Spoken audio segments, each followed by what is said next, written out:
안녕하세요. 교육건축 대표 김치입니다. 땅을 구입을 해야 되겠죠. 집을 지으려고. 그랬을 때 이제 어떤 것을 체크해야 되는 건지, 이런 것들에 대한 정말 디테일한 얘기를 드릴 거예요. 이번에 저희가 시공을 할 밀양 지역에 있는 여기 배치도예요.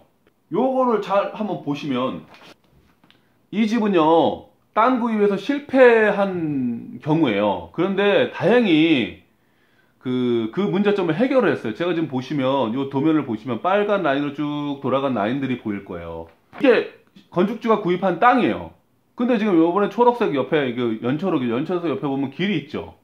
건축주가 이 땅을 구입했을 때 길이 물려 있잖아요. 초록색과 빨간색 물려 있잖아요. 그래서 이 길이 시의 도로인 줄 알고 이 땅을 구입을 했어요. 근데 사도예요. 맹지라는 거예요. 도로가 없는 거였어요. 실제로는 땅을, 집을 못 짓는 거죠. 이게 지금 수백 평이 되거든요. 빨간 라인의 선들이. 그럼 건축주는 땅을 샀는데 뭐 물를 수도 없죠. 이미 계약 끝나고 다 돈 다 줬는데, 땅이 자기 이제 그 도로가 물려 있는 줄 알았고요. 근데 도로가 물려 있지 않았습니다. 당연히 그 도로의 주인이 누군가를 찾아야 되겠죠. 그래서 그 도로의 주인을 찾아서 자신의 땅의 일부를 내주고 시가보다 2배 이상, 3배 가까이 지불을 한 다음에 이 도로를 자신의 소유로 산 거죠. 이 땅 구입할 때 저렴하다고 할 수 있을까요? 전혀 안 그렇죠. 이 땅을 구입하기 전에 만약에 저한테 연락을 해줬으면 저는 이 땅을 못 사게 했을 겁니다. 아니면 이 도로의 주인과 협의를 해서 땅을 사게끔 했을 거예요. 근데 땅을 구입한 다음에 다시 이 도로를 구입하려다 보니까 손해가 더 큰 거죠. 여기까지는 괜찮아요, 그나마. 근데 문제는 이 시기가 너무 많이 딜레이 된 거예요. 한 6개월 정도 지체가 됐어요.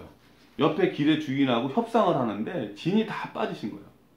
너무너무 힘드신 거예요. 그러나 어떻게 해요? 돈을 투자했고 집은 지어야 되니까. 그래서 이 배치도가 나온 겁니다. 자, 그 다음에 이거는 부산 기장 쪽인데, 여기 보시면 주황색의 라인에 이게 길이고요.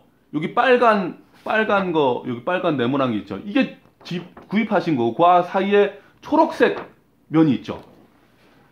근데 이게 현장에 가보면 이 초록색이 공터예요. 비어 있어요. 비어 있고, 하나 더 설명드리자면, 여기 가만히 보시면 여기 샛길처럼 이렇게 세모 이렇게 보일 겁니다. 이게 건축주는 처음에 도로인 줄 아셨대요. 그 구입을 하셨어요. 그리고 이제 저한테 연락이 왔어요. 땅을 구입을 했는데 집을 지을 수 없는 상황이라는 연락을 받았다는 거예요. 어떻게 하면 좋겠냐고 저한테 연락이 왔어요. 제가 무슨 뭐 법을 뛰어넘는 그런 사람은 아니지 않습니까? 결국에는 이 경우는 땅을 구입하고 집을 못 짓는 경우가 됐어요.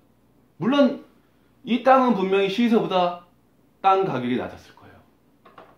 그래서 건축주께서 대뜸 사셨을 거예요. 그건 실제로 필요 없는 맹지죠. 안 팔리죠. 팔려고 해도 이건 안 팔리죠.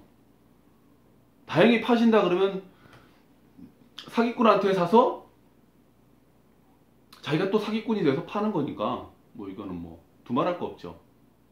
첫 번째 경우는 그나마 해결을 해서 괜찮고, 두 번째는 해결을 못했기 때문에 굉장히 손해를 많이 보시는 경우예요. 아니, 그럼 이걸 어떻게 해결해야 됩니까? 제가 그 키를 말씀드릴게요. 일단 수고스럽고 그러시더라도 그 지역에 이 땅에 대해서 집을 지을 수 있는지 없는지를 제일 잘 아는 곳은요, 관할 지역의 담당자하고요, 설계사무소. 제 영상을 보시는 분들은요, 땅을 구입 전에 집 지을 수 있는 조건의 땅인가 땅인지 아는가만이라도 설계사무소나 그 지역의 관할 부서의 담당자에게 물어보셔야 됩니다. 그거를 모르고 사면 저렴하다고 샀지만 집을 못 짓게 되면 저렴한 겁니까? 반드시 이거를 기억을 하십시오. 저렴한 집 짓기라고 제가 지금 말씀드리는 거는 이처럼요, 올바른 정보, 올바른 지식, 그런 경로를 통해서 땅을 구입하셔야 된다는 거예요. 이거 말고도 땅 구입에 대해서는 엄청나게 많습니다. 제가 이것에 대해서 앞으로 계속 말씀을 드릴 거고요. 이런 것들을 몇 가지만 예비건축주님께서 시행이 가능하다면 저렴하게 가실 수 있는 거예요. 그게 바로 합리적인 집 짓기의 방법인 겁니다. 이제 좀 정리를 할게요. 앞으로 제가 건축 전반적인 것에 대해서 시공사가 이렇게 말하는, 보는 저렴하고 합리적인 집 짓기에 대한 설명을 계속해서 드릴 겁니다. 그것도 현장 중심적으로. 두 번째로 제가 전원주택 집 짓기에 대한 이야기를 하고 또 아니면 주택 집 짓기에 대한 이야기를 드리는데 주로 서양식 목구조, 경량 목구조를 시공을 합니다. 그래서 경량 목구조에 대한 이야기를 집중적으로 다룬다는 말씀을 먼저 드릴게요.